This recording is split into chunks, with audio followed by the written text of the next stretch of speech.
Hey, this ain't no disco. This ain't no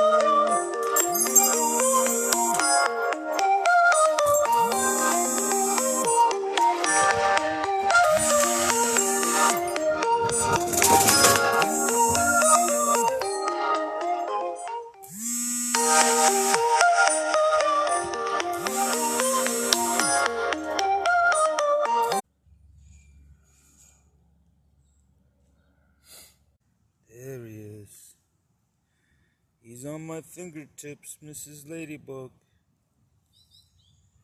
I don't know what distinguishes them from male to female, and why the males are still called ladybugs.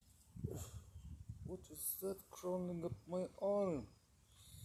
Well, we used to call them earwigs when we were little. I'm sure that's not the real name for them, though. Well, we could try to analyze this insect kingdom and